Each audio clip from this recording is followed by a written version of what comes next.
And if your child has a native name that's their first name, don't change it. I beg, I beg. Don't try to Englishize it or Germanize it. They need to learn.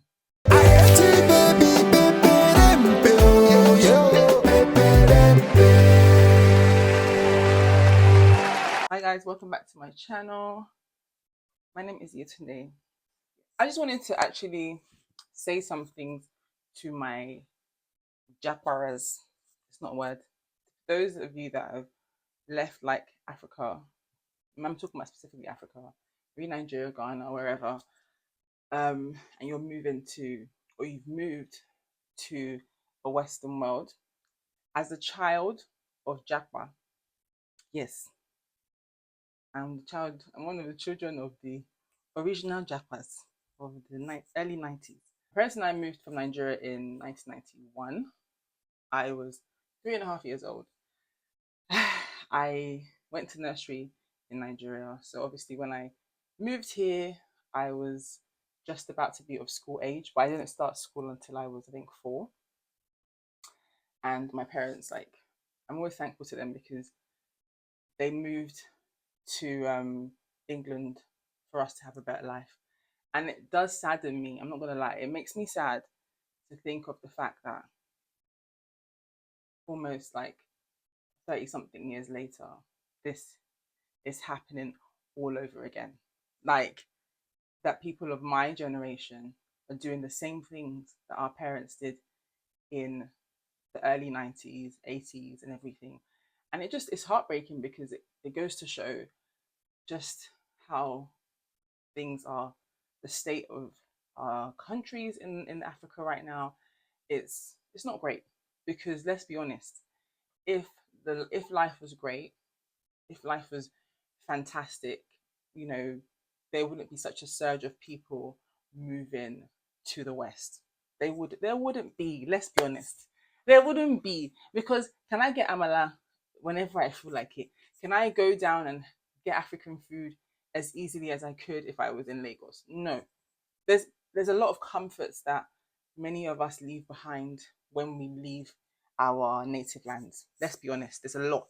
Many of us have moved across, like there's a lot of Nigerians in London, so they've set up businesses that make you feel somewhat at home, but nothing is like being in our home in Nigeria. There's nothing like it. There is absolutely nothing like it. So again, as a child of JAPA, when I moved, when we moved to the UK, I had a very strong Nigerian accent. Believe it or not, obviously I was born and I was in Lagos and I went to nursery there. So obviously everyone around me has a Nigerian accent, so I had a very thick one. And also, the education system in the UK, I don't think it was as politically correct as it probably is now. There, there was a lot of emphasis throughout my primary school life for me to have extra English classes.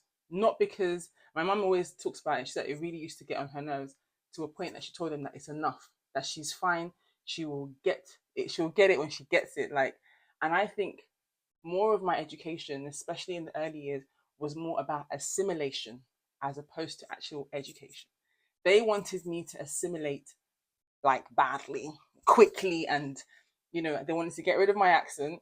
They wanted to ensure that I was behaving like the other kids. They did not embrace my individuality. They did not embrace my culture, and that was the nature of England back in the early 90s and probably the 80s, and even somewhat in some parts of of the UK now, but it's more diverse now in comparison to then. I say diverse. My um, my head teacher when I was in primary school was a Black Jamaican woman, but again, Caribbeans and Africans didn't have the same rapport then as they do now. It was very much you're African, you're Caribbean, you know, Africans. Ugh, it was that. That was my experience, and but thankfully, many things have changed since then. If you're moving from an African country to a Western country like Canada, UK, Ireland, wherever, I'm you know what I mean. If you're moving to these countries, with your family and especially with young children, I am begging you to please keep some of your home with you. Take it with you. If it is in the name that you name your children, please, when you get here, if your child has like a native first name, that's what you chose for the child. Like my daughter, she has a native first name. Her name is Oluwaferemi. That is her name. That's the name that she is called at school. I don't care if they can't pronounce it. I don't give a heck. You must learn. If I've got to learn Tchaikovsky, you can learn Oluwaferemi. That's how I. That's how passionate I feel about keeping and maintaining my daughter's African identity. Because growing up, I didn't like being African. I didn't like it. I didn't like being Nigerian. Nobody dare call me from the outside. No, my mom used to. Like, it's so funny because it was when I became a Christian that my mom switched and started calling me Fatima, like more often. Because when I was younger, everyone at home called me, like my parents always called me Yetunde at home, always. But outside of home, like they would call me by my Arabic name, Fatima, Fatima. And for me, that was like, so when I remember one time my mom came to get me from school and she was like, Yetunde, I was like, oh my God, please.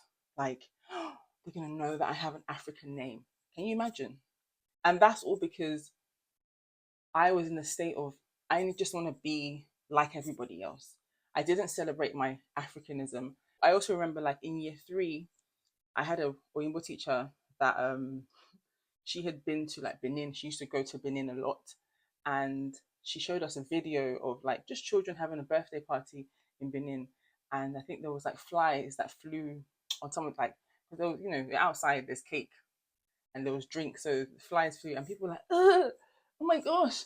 And the kids are like, look at all these flies. Is that how Africans are? Because, and again, when you watch the news, that was also around the time there was the Rwandan war and the genocide. So many of the images that you'll see on TV was you'll see children starving, like you'll see flies all around their faces. So that was associated. So Africa was just associated with suffering and just bad things. It was associated with dark things. I can tell you, I didn't reclaim or become interested in being Nigerian until I got to university. I don't want your children to be like me. I don't. If you are moving to the West, if you have moved to the West, I don't want your children to be like me. I beg you. Because I don't blame my parents. My parents, they speak, that's why I understand Yoruba very well. They speak at home, eat African food, everything. Like they're very African, they're very Nigerian, they're very Yoruba, and what I knew of being Nigerian was through them because obviously I was very young when I left. But in the same breath, when I stepped outside of our house, that's where the Nigerian ended.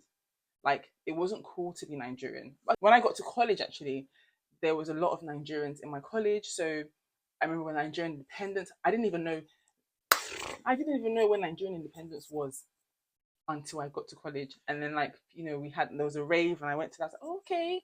But it was in university that I fully was like, oh my gosh, I started to get into Afro beats. I grew up listening to like Sonny Ade, Ebenezer Obey, Barrister, all the Yoruba, all like plenty of Yoruba, especially like artists and everything. But I only listened to it in the house or when we went to parties. You would never hear me play it myself. I would never go and buy a CD and say, oh, I like Sonny Ade, although I love him. That's my grandfather, by the way.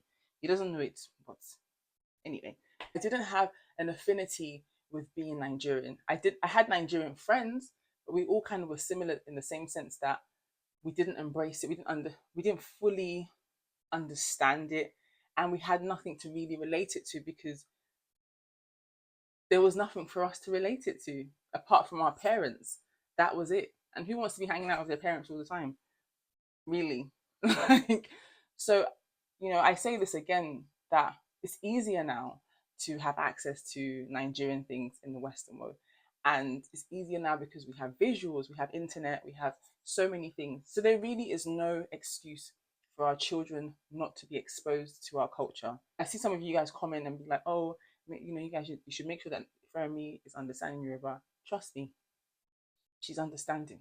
we are understanding, we're working on it. As you can see, I'm not a completely fluent and completely confident Yoruba speaker. I love Yoruba, I love the language, I love the culture, and I'm still like learning it myself. Like my husband is of course more fluent than I am, and but he's also he grew up in a place where they're speaking English most of the time. It's in Nigeria as well. There's people that are in Nigeria, the kids don't even understand their native language. I'm not comparing it. I'm just saying that it's a shame, but it's a reality. It's a reality. But for us, we are taking those active steps so that Fermi can be. For us, we're taking those active steps so that Fermi will always have an affinity with her culture, with her country, and yeah, bottom line.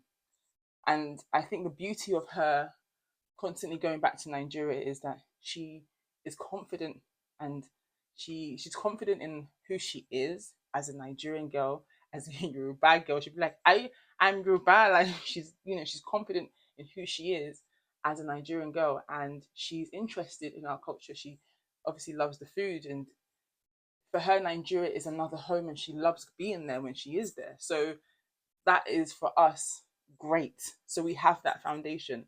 And I know that it's not always easy that once you move to be going back to Nigeria all the time or going back to your native land all the time.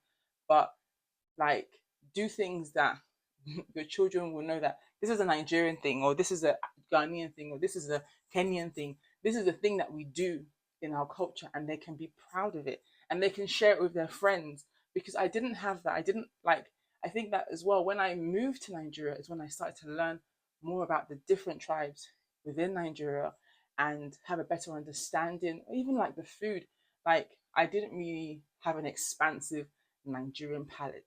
So I learned a lot when I was living in Nigeria. I learned so much, and I'm always so grateful for that experience because that solidified my love. Because I had a yearning to go back before I moved, but moving there solidified my love for Nigeria. So I say again that if you can, and I believe it shouldn't be so hard, do your best to keep the love for your native land alive in your children. I know that sometimes you can be so disappointed in whatever is going on back home and so far removed because life can happen and life can life. But try to stay connected.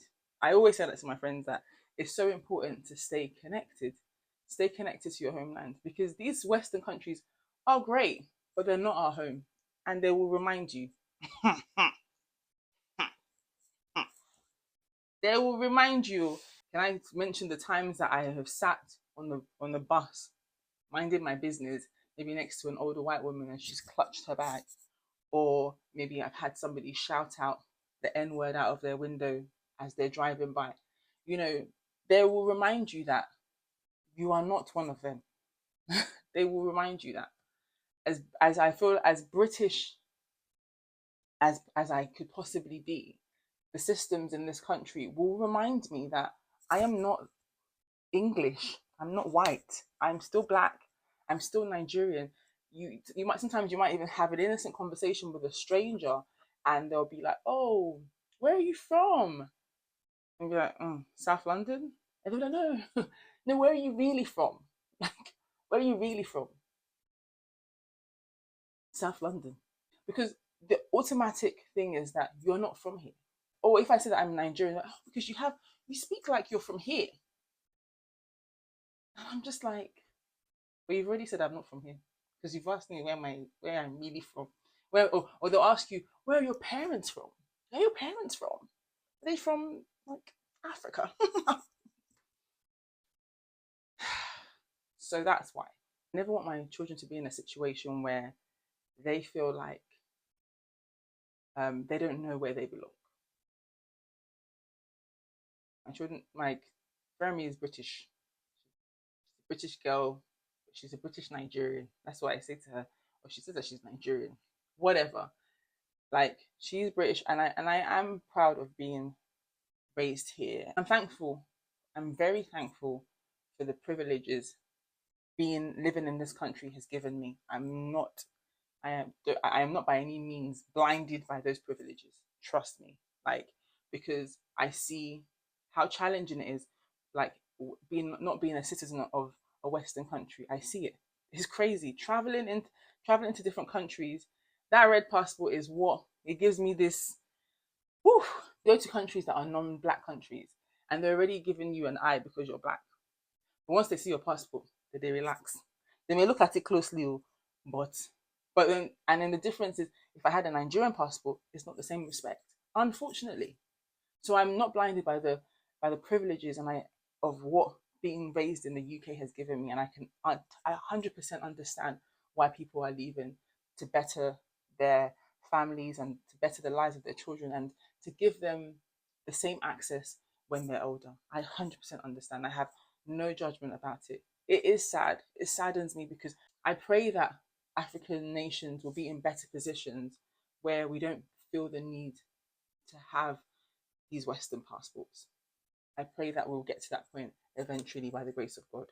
But yeah, I just, wherever you're living, in whatever Western country, just remember that as be proud of being African. And if your child has a native name that's their first name, don't change it. I beg, I beg. Don't try to Englishize it or Germanize it. They need to learn. And some of these people are stubborn. Some of these people are very stubborn. They'll be like, that's quite a long name. I've been told that Yetunde is a complicated name, even by Nigerian as well. But that one's another story. But they were like, oh, can I call you something shorter? No, that's my name. That's my name. Because if you're telling me that person is Thomas Polanski, you don't have a problem pronouncing it. But maybe as an African, I might have a problem pronouncing Polanski. But I still will attempt and keep trying, and I will learn to pronounce the name. And that is the same thing that we need to ensure that we stand by. Learn my name. Learn my name. Learn my name, and be proud of your names. And I teach Fermi to be proud of her name. Sometimes she says to me, "Mama, my name is so long. Can they just call me Fermi?" I was reluctant. I was like, okay, no problem. But generally, it's Oluwa Fermi that they call her. Sometimes it might sound like Oluwa Fermi. I don't care. It should be your no. I know you pronounce it. You learn it. You must learn this name. They must learn it. As a proud Nigerian, especially with the millions that our names have, how dare we try to water it down for somebody else to easily, so that they don't chop them out? Let them chop them out, please. Should even be like, fascinated by what kind of name is that? I just feel like we should not allow ignorance to make us feel uncomfortable. They should feel uncomfortable if they're being ignorant and they don't want to pronounce your name. They should feel very uncomfortable. It's bad. Sorry, I can go on about this forever. I can actually go on about this forever. I'm very passionate about this. Very passionate. Like I said, as someone that has come from a point where I wasn't proud of being from Nigeria. I wasn't proud of my culture. I didn't even care to really know that much because I just wanted to assimilate so badly, to get into a point where I just love it. I love it. I'm in your face about it. Trust me, you'll know I'm Nigerian. I'm going to tell you that I'm Nigerian. I'm going to show you that I'm Nigerian. I'm going to speak my language. All these things, I will do it because it's important. It's a part of me. And why should I hide what is a part of me? Just like you shouldn't hide what's a part of you. And don't let our kids hide what's a part of them. Can the church say amen? Amen. And I've done my skincare. My skin glowing. I'm going to fight my condom. Don Marie. Anyway, thank you guys for watching. Let me know your thoughts below. And if you have JAPA'd, if you've left like an African country recently or whenever, I'd love to, see your comments and let me know what you've done in order to kind of maintain your African identity and so on and so forth. And how you are working with your children to ensure that they embrace their identity, even though they're not there or they're not there often. But yeah, I'd love to. This conversation I feel like it's so necessary, and it can never really end because we are in that season. And I feel like the season is going to be a long one because many people are leaving. A long shana was. Anyway, I'll see you guys tomorrow. Bye.